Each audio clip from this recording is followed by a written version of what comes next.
Since then, I'm proud to report a lot of work has taken place. For example, in our Department of Veterans Affairs, the Veterans Affairs Agency will provide abortion care to veterans and family members to protect the health or life of the woman in cases of rape or incest. An example of the work that is happening includes the Department of Education, which is making clear that it is against the law under Title IX to discriminate on the basis of pregnancy. At the Department of Justice, we know that the Department of Justice filed a lawsuit in Idaho to protect emergency medical care. And the Idaho Federal Court issued a preliminary injunction against the ban there. It is important to note that if there were a national law that was passed in the United States Congress to protect reproductive care, so-called leaders then could not ban abortion, even in the cases of rape and incest.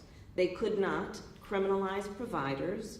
They could not limit access to contraception if Congress passed a law that protected these rights. So it is important for everyone to know what is at stake. To stop and reverse these attacks on women, we need to pass such a national law.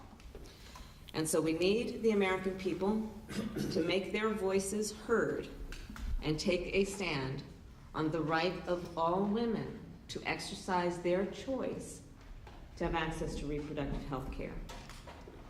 And I'll close by mentioning that, as we know, Justice Clarence Thomas said the quiet part out loud in terms of the other rights that are also now at stake, such as access to contraception and same-sex marriage, marriage equality.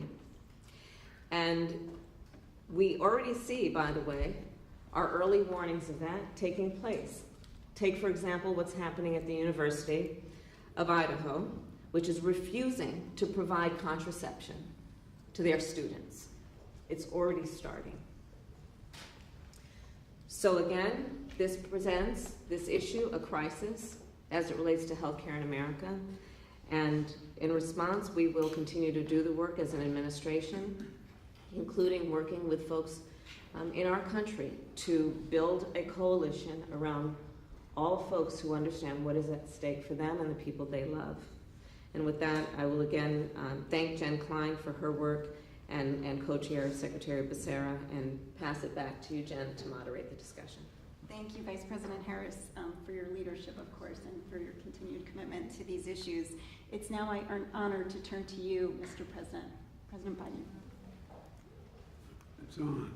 Okay, got it. Well, first of all, I created this task force in the aftermath of the Supreme Court's, most people would acknowledge as a fairly extreme decision in Dobbs to launch a whole-of-government approach to address the damages of that decision. Excuse me. And I've said before, the court got Roe right nearly 50 years ago. And the Congress should codify the protections of Roe and do it once and for all. But right now, we're short a handful of votes. So the only way it's going to happen is if the American people make it happen. And meanwhile, congressional Republicans are doubling down on the extreme position with the proposal for a national ban. Let me be clear what that means.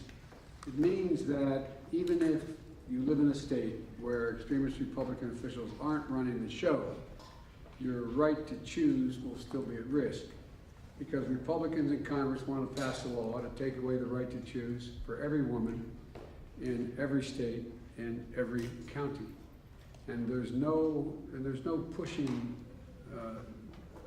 back from that. It's also pushing laws to not allow for exceptions of rape and incest, and or the life of the mother in some cases.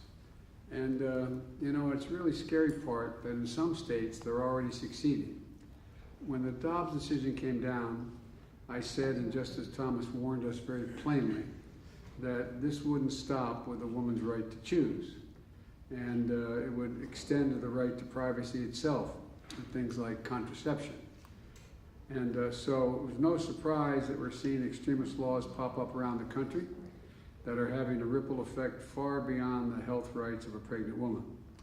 We have doctors here with us today who are on the front lines of this crisis, and many of these laws would make doctors criminals just for treating a patient.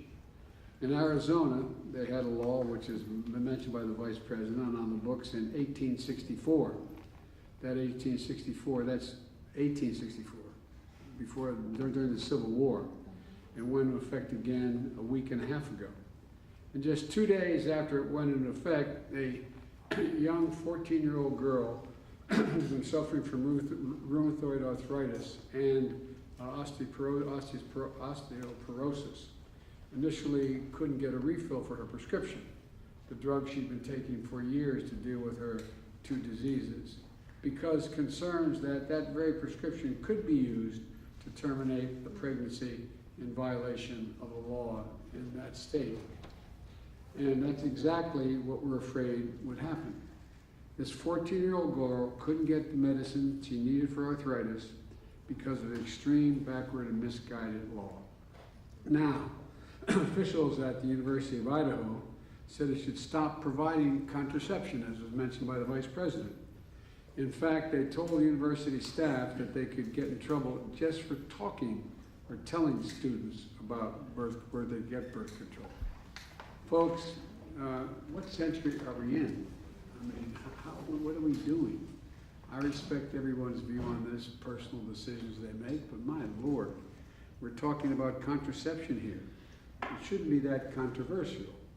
But this is what it looks like when you start to take away the right of privacy. I've asked Education Secretary Cardona to look at the steps that we can take to protect college students and school employees in Idaho or other states where the access to contraception is at risk. And my message to any other college considering enacting policies like this, don't, please don't. We're not going to sit by and let Republicans throughout the country enact extreme policies to threaten access to basic health care. And that's why we're all here today. That's why we formed this commission. I signed 2 executive orders, and my administration has taken a number of actions that this task force is charged to carry out to protect access to reproductive health care, including emergency medical care, to protect the woman's right to travel, to get the health care she needs, to receive health care free of discrimination, and protect her privacy when she seeks it. We're fighting this battle in the courts as well. I want to thank the Vice President and Secretary Becerra for their leadership on this task force. And I also want to thank Secretary McDonough for leading an important effort at the VA. My message to folks across the country who are worried about what we're seeing is first that we have you back. We're not going to step back from this. And second, we've heard your voices. Now I want to turn it over to Secretary Cardona now for his comments. Thank you. Thank you, Mr. President. I share your grave concerns about maintaining access to contraception and reproductive health services on our college campuses, and ensuring there's accurate and reliable information for students and for educators. Students need access to health care to thrive in school and in life, and that includes reproductive health care. Thank you also to Vice President Harris. In August, we met with college leaders grappling with new, sweeping restrictions to their states. Our work together is ongoing. It's clear, the Dobbs ruling has sown fear and confusion on our college campuses. I worry about the chilling effects this uncertainty, including about access to birth control, will have on students. I think about the 1 in 4 women who experience sexual assault in college and what this means for their safety and their well-being. I think about the college student I met in September who was unable to enroll until she escaped a violent abuser. Access to reproductive health care is vital to these students and to countless others for success in college and beyond. Today, my department is issuing a new resource to remind schools of their obligation under Title IX. For 50 years, Title IX has protected students from sex-based discrimination, and since 1975, It has also protected students from discrimination based on pregnancy, termination of pregnancy, or any related conditions. My department is fully committed to enforcing Title IX's protections.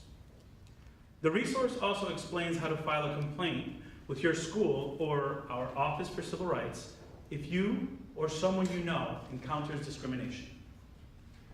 Today, I want to be clear with college leaders in America. Access to contraception should not be in question. And access to health care, including reproductive health care, is critical to the well-being and success of our nation's students. If you're committed to student success, you must be committed to student health. Thank you.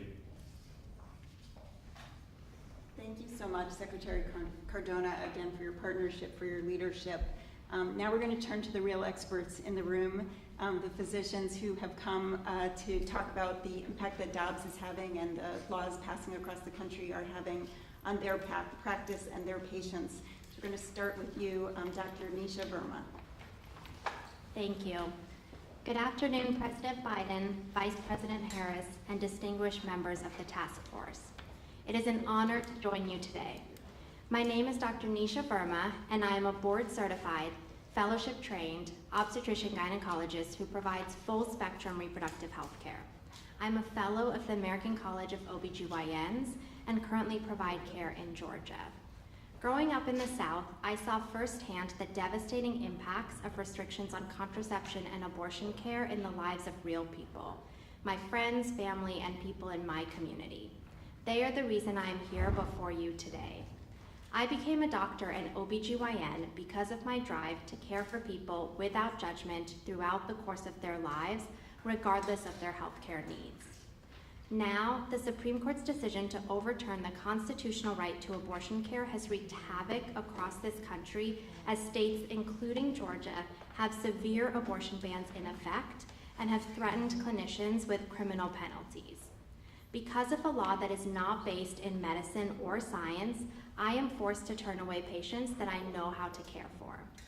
I have had teenagers with chronic medical conditions that make their pregnancy very high risk, and women with highly desired pregnancies who receive a terrible diagnosis of a fetal anomaly cry when they learn that they can't receive their abortion in our state and beg me to help them.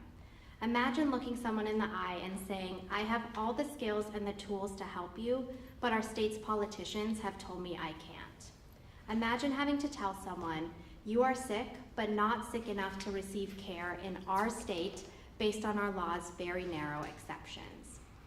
We trained for years and years to be able to provide evidence-based, individualized care to our patients. Now, as a doctor in Georgia, I am being forced to grapple with impossible situations where the laws of my state directly violate the medical expertise I gained through years of training and the oath I took to provide the best care to my patients. My colleagues and I have to think about whether we're going to be criminalized and imprisoned, whether our licenses will be taken away, whether our livelihood will be threatened for providing compassionate, evidence-based care. Unfortunately, we've already seen these threats become a reality for our fellow OBGYN in Indiana over the summer. That absolutely has a chilling effect. I understand that abortion care can be a complicated issue for many people, just like so many aspects of healthcare and life can be. But I also know that abortion is necessary, compassionate, essential health care, and that my patients are capable of making complex, thoughtful decisions about their health and lives. I remain unwavering in my commitment to support people in my home and community in the South in whatever way I can. I appreciate continued efforts to secure access to comprehensive reproductive health care for my patients. Thank you again for the opportunity to speak with you today. Thank you, Dr. Verma. Now we're going to turn to you, Dr. Kristen Lagerly. Thank you so much, and it is truly a pleasure and a privilege to be here with you all today. My name is Dr. Kristen Lyerly. I am a general obstetrician gynecologist in Green Bay, Wisconsin, and I'm a fellow of the American College of Obstetricians and Gynecologists. In my practice, I provide comprehensive care for women and underrepresented populations. Prior to Dobbs, I was also an abortion provider in Sheboygan at one of only 4 abortion clinics, all located in the southeastern part of the state. With the fall of Roe, our circumstances changed dramatically. We stopped providing abortions in Wisconsin altogether. As we've already discussed, we have a law in Wisconsin from 1849, which is 1 year older than the state and 70 years before women earned the right to vote in this country. This law makes it a felony for me to provide abortion care to my patients. There are no exceptions for rape and no exceptions for incest. The only exception is for the life of the mother. But pregnant people don't have a warning light that comes on when they've crossed that threshold. We have to use our clinical judgment, developed through over a decade of formal education, experience, and commitment, to make those kinds of sensitive, individualized decisions. So in places like Sheboygan County, where the district attorney has specifically said that he will prosecute physicians, can I count on him to trust my clinical judgment? Looking back, would we agree that I met the criteria, that my patient was sick enough? The effects are chilling. People in our state are being denied medication for miscarriage management. They are being denied treatment in emergency departments while actively bleeding, presumably because the treatment for a miscarriage, the medical term is a spontaneous abortion, is essentially the same as the medication or procedure that can terminate an early pregnancy. Those who can afford it, the money, time away from work, assistance with childcare obligations, they now have to go to Illinois or Minnesota. Many, especially in abusive relationships or difficult social situations, they have to continue their pregnancies, or they resort to desperate measures. Downstream, this affects all of us. With physician burnout at an all-time high and a number of physicians leaving the field in the wake of the pandemic, our training programs can't keep up. Medical students and residents who had planned to stay and practice in Wisconsin are now wondering whether they will receive the training that they need to take care of their patients, and whether they can live and work in a state where doctors can be jailed for fulfilling their duty of care. Last week I spoke with 2 physicians who have served in a rural community that they love for many years. They've worked incredibly hard to keep their small obstetrical units open, but now with the threat of criminal charges hanging over their heads, they told me that they have their resignation letters ready. Their backup plans are prepared. They need a safe place to practice and raise their families if Wisconsin's criminal abortion ban is determined to be enforceable. And this is the tip of the iceberg. The economic consequences are well documented. We are already suffering from reduced labor force participation, diminished earning potential, and fewer educational opportunities. And this too affects all of us. Our maternal mortality rates are the worst in the developed world. And in Wisconsin, a Black mom is 5 times more likely to die as a result of pregnancy than a white mom. The number of pregnancy-related deaths are expected to rise dramatically with implementation of abortion bans, as women continue to lose access to essential, life-saving health care. America has a maternal mortality crisis. We have a rural healthcare crisis, and now we have a reproductive healthcare crisis. How many more crises can my patients, can our healthcare system endure? Thank you. Thank you. Thank you so much. We're going to now turn to you, Dr. Parrott. Thank you so much. Good afternoon to all of you, to Mr. President, Madam Vice President, and members of the task force. Thank you for the privilege of being here and for the opportunity to speak with you all today. My name, as you heard, is Dr. Jamila Parrott. I use she, her pronouns. I'm a board certified, fellowship trained obstetrician and gynecologist with a comprehensive background in family planning, reproductive health, rights, and justice. I'm a native Washingtonian and an abortion provider here in the district, caring for the community that raised me.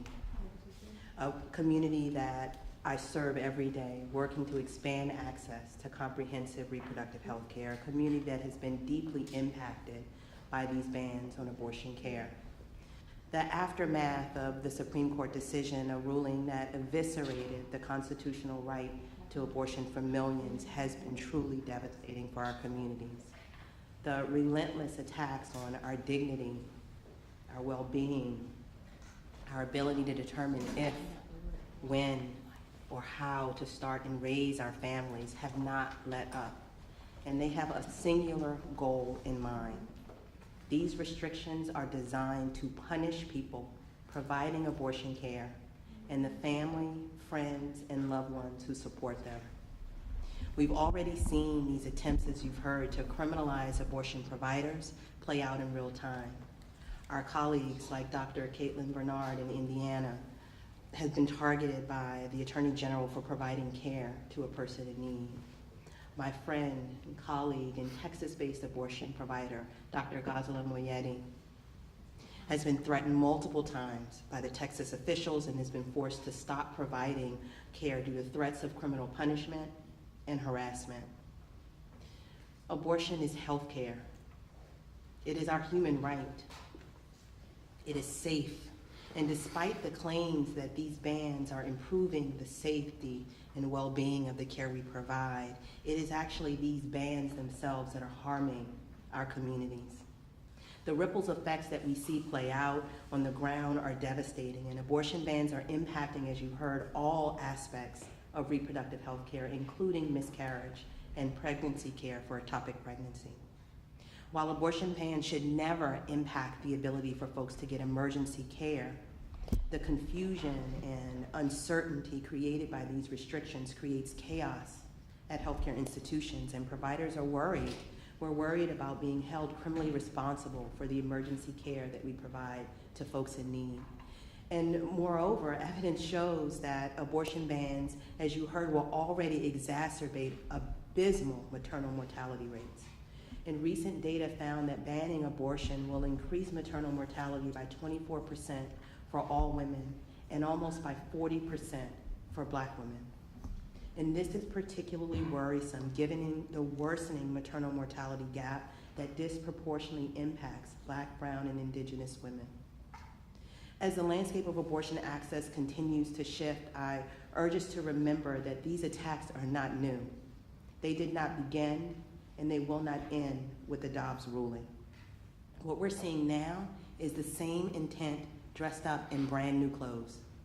The goal all along has never wavered: to ban all abortion care and to coerce and to control options that people have in making decisions about our families and about our futures. What is new now, however, is that anti-abortion policymakers have been granted a green light to outwardly, as opposed to subtly, ban abortion access, to jail and punish providers and other healthcare professionals, including doctors, to force people to remain pregnant against their will and sometimes at the risk of their very life. We have no reason to believe these attacks will end with overturning Roe.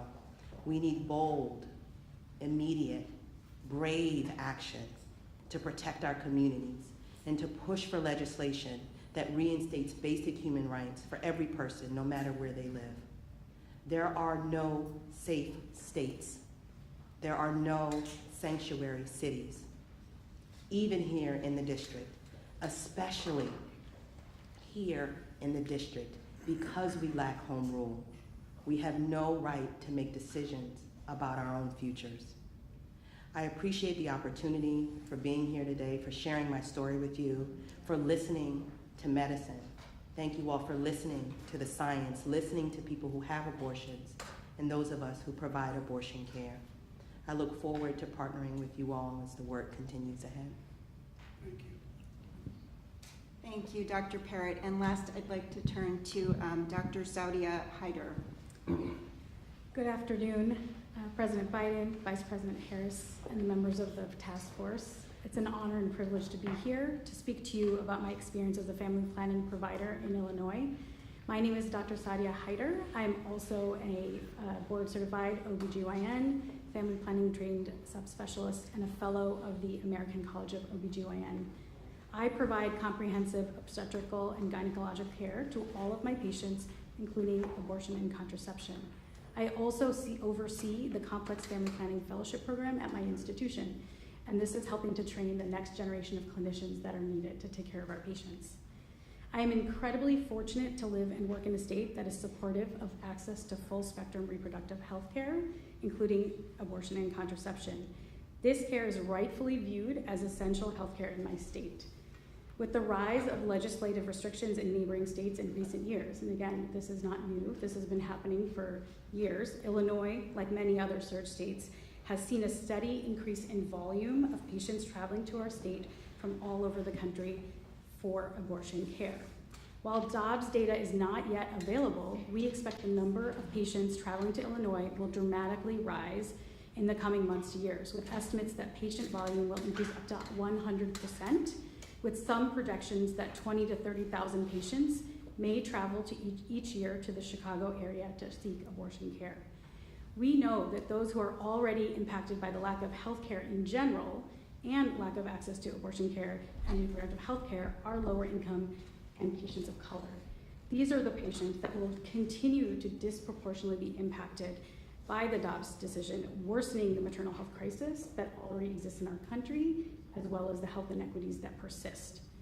In anticipation of this increase, we have taken a number of steps to make sure Illinois is as prepared as possible to provide care to those in need through clinical capacity building, decreasing financial barriers for patients, increasing care coordination for in-state and out-of-state patients. However, even with this level of preparation and support from our colleagues, institutions, and government officials, we are still facing challenges. As predicted, demand for care has already increased. Appointments are made further out, and patients from in-state and out-of-state are experiencing delays in care due to longer wait times, delaying procedures to later in their pregnancy. Many of my patients coming from out of state sought and were denied care at multiple locations in their state or in other states before they sought care in Illinois. For example, I recently saw a patient from a southern state with a very serious obstetric condition, an abnormal placenta. This condition can cause severe hemorrhage and morbidity if not treated appropriately. This patient sought care in their state and other states weeks before finally traveling to Illinois, delaying the care overall. We were able to provide the care required for this patient, which was unfortunately more complex than it needed to be, because there were several weeks that ensued before the patient sought care and eventually saw us. Another patient came to us with a fetal anomaly diagnosed in a neighboring state. In order to receive the needed care, the patient had to leave their family during an incredibly challenging time, travel to us for a 2-day procedure in Illinois, which was not only emotionally taxing, but also financially challenging for the patient and their family.